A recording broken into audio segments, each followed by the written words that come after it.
आप सभी का स्वागत है। इस वीडियो में हम लोग संविधान पर संघ की कार्यपालिका पढ़ेंगे, द यूनियन एग्जीक्यूटिव पढ़ेंगे इंग्लिश में।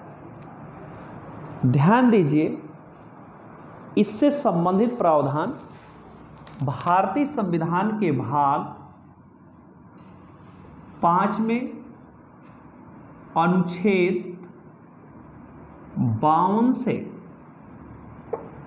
माफ करिएगा, अनुच्छेद 52 से 52 टू 151 तक में दिया गया है, यानी आर्टिकल 52 टू 151 तक में दिया गया है।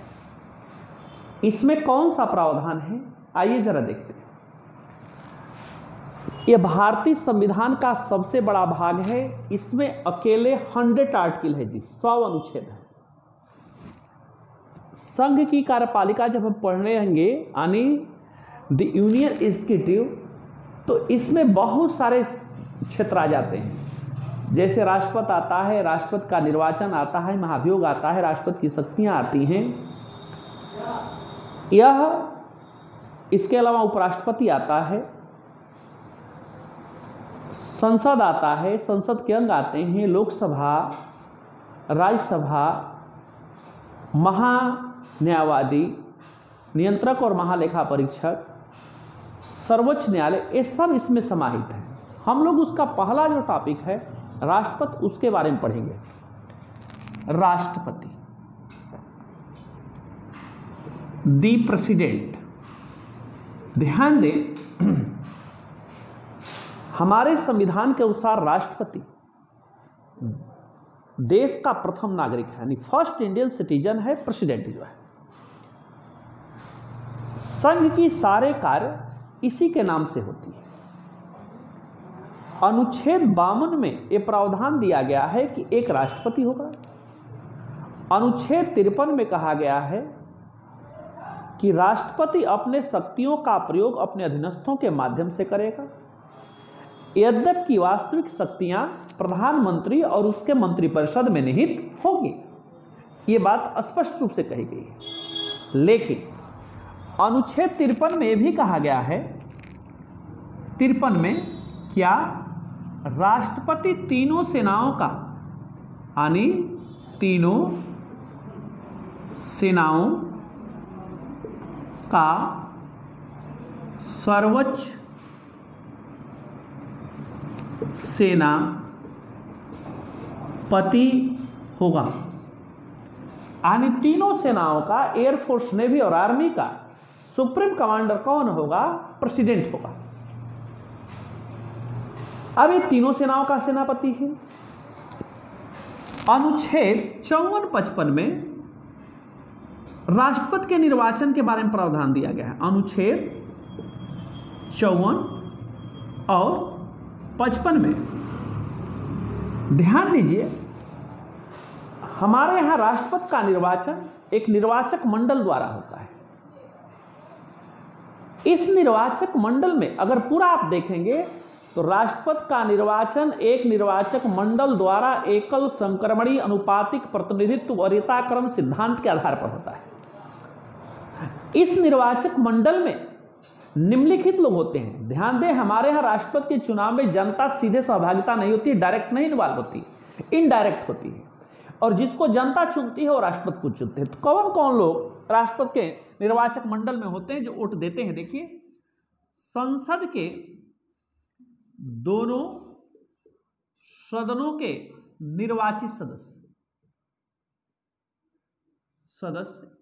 यानी राज्यसभा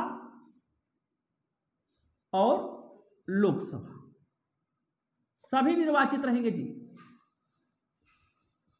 ये निर्वाचित सदस्यों को वोट डालने का अधिकार है, संसद के दोनों सदनों के निर्वाचित सदस्य।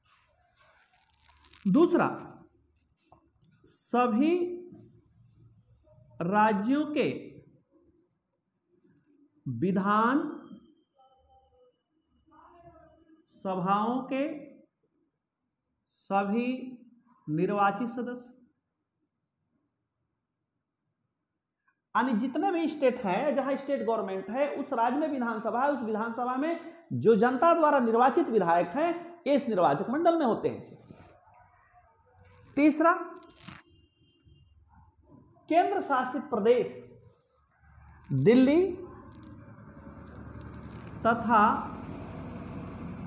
पांडिचेरी के विधान सभाओं के सभी निर्वाचित सदस्य, यानी मनोनीत को वोट डालने का अधिकार नहीं है। ध्यान दीजिएगा, जम्मू कश्मीर राज्य में विभाजन के बाद लद्दाख क्षेत्र को एक यूनियन टेरिटरी बनाया गया और उसको भी बनाया गया, लेकिन वहां पर विधानसभा को तत्काल में सस्पेंड कर दिया गया है, इसलिए हम यहां पर जम्मू कश्मीर की चर्चा आपसे नहीं कर रहे हैं।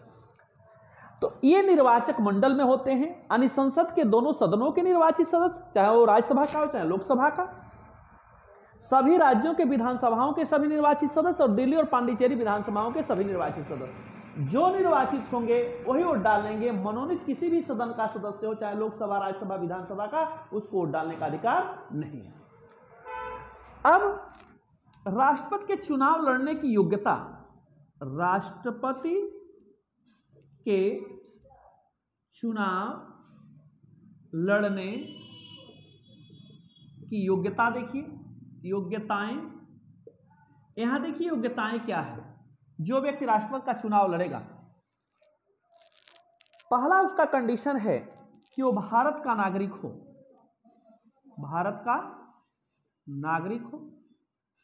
दूसरा का कंडीशन उसे है कि वह 35 वर्ष की अवस्था पूरा कर लिया हो। तीसरा कंडीशन उसे है कि वह लोकसभा के सदस्य बनने की योग्यता रखता हो। चौथा कंडीशन उसे यह है कि वह किसी लाभ के पद पर न हो, किसी लाभ के पद पर न हो। और पांचवा कंडीशन है वो संसद द्वारा निर्धारित अन्य योग्यताओं को भी रखता हो, अदर क्वालिफिकेशन, अन्य योग्यताओं को रखता हो, वह राष्ट्रपति पद के लिए योग्य माना जाएगा। अब जरा देखना, राष्ट्रपति पद का चुनाव हल्के व्यक्तित्व के लोग न लड़ सकें, इसके लिए आवश्यक है कि निर्वाचक मंडल के 50 सदस्य उसके नामों को प्रस्तावित करें तथा इतने ही अन्य सदस्य उसके नामों को अनुमोदन करें। यानी 50 प्रस्तावक और 50 अनुमोदक रहेंगे तभी वो पर्चा दाखिला कर पाएगा, नहीं तो इसके अभाव में उसका पर्चा कैंसिल किया जाएगा। अब जो व्यक्ति राष्ट्रपति के चुनाव में कुल पड़े वैध मत का, यहां देखिए, कुल पड़े वैध मत का आधे से अधिक नहीं पाता तब तक उसे निर्वाचित नहीं माना जाएगा।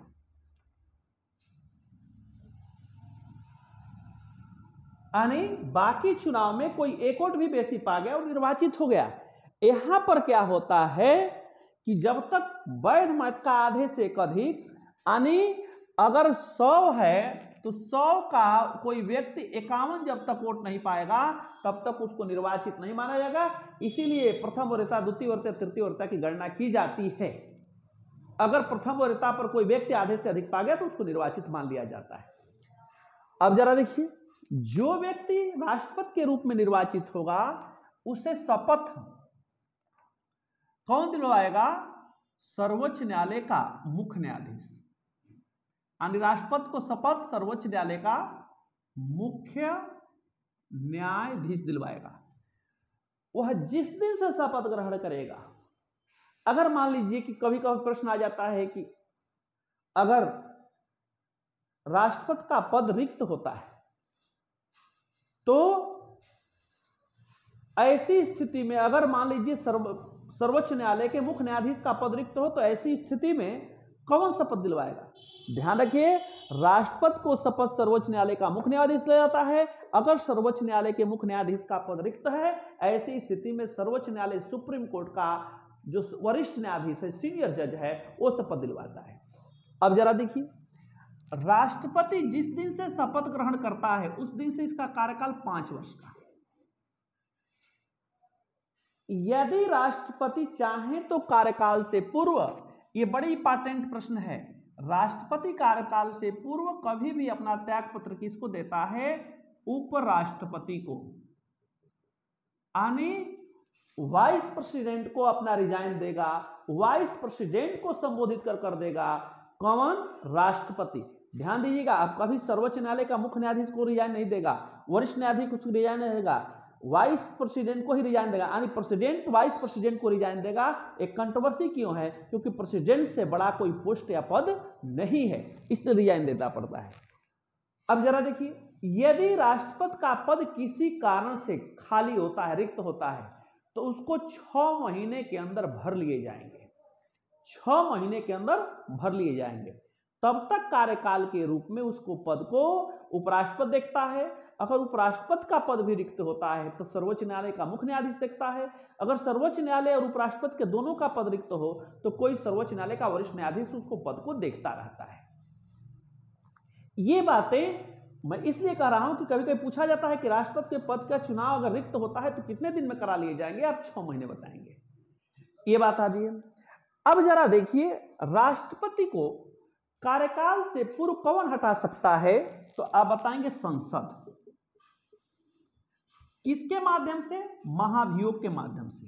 महाभियोग किस अनुच्छेद के तहत संसद चला सकती है? अनुच्छेद 63 के तहत राष्ट्रपति पर महाभियोग लगाकर, माफ करिएगा, अनुच्छेद 61 के में प्रावधान दिया गया है कि यदि राष्ट्रपति संविधान का उल्लंघन करता है तो उसको हम महाभियोग लगाकर कार्यकाल से पूर्व हटा सकते हैं। कब?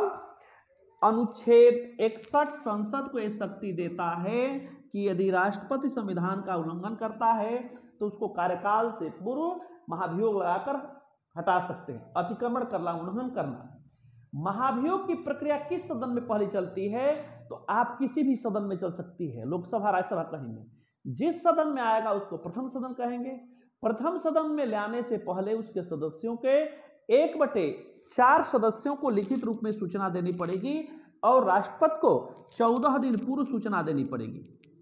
पूर्व सूचना राष्ट्रपति को 14 दिन पूर्व सूचना देगी। यदि प्रथम सदन विशेष बहुमत से पास कर देती है तो यह प्रक्रिया द्वितीय सदन में चला जाता है। द्वितीय सदन में राष्ट्रपति स्वयं उपस्थित होकर पक्ष को रख सकता है या किसी विशेषज्ञ से रखवा सकता है। यदि द्वितीय सदन भी विशेष बहुमत से, स्पेशल मेजॉरिटी से प्रस्ताव पारित कर देती है तो उस दिन से राष्ट्रपति पदच्युत माना जाएगा, यानी पद से हटा हुआ माना जाएगा, डिसमिस माना जाएगा, अब वह पद पर नहीं रहा। इस तरह से राष्ट्रपति को संसद महाभियोग लगाकर हटा सकती है। यह अनुच्छेद 61 संसद को शक्ति देता है। जब राष्ट्रपति अपने अधिकार का उल्लंघन करेगा, अतिक्रमण करेगा, तब किस सदन में आएगा? किसी भी सदन में। जिस सदन में आएगा प्रथम सदन में तभी आएगा जब 1/4 सदस्यों को लिखित रूप में देंगे तथा राष्ट्रपति को 14 दिन पूर्व सूचना देंगे। किस सदन में राष्ट्रपति अपने पक्ष को रख सकता है? आप बताएंगे द्वितीय सदन में रख सकता है, रखवा सकता है। यदि दोनों ही सदन विशेष बहुमत से प्रस्ताव पारित कर देती है तो उस दिन से राष्ट्रपति को पदच्युत माना जाता है, यानी पद से हटा हुआ माना जाता है। इस प्रकार अगले वीडियो में हम राष्ट्रपति की शक्तियां आपको पढ़ाएंगे। अगर यह वीडियो अच्छा लग रहा हो तो कमेंट करें, लाइक करें, सब्सक्राइब करें, लोगों के बीच शेयर करें ताकि अधिक से अधिक विद्यार्थी इसका लाभ ले सकें। आप सभी को हृदय से बहुत बहुत धन्यवाद।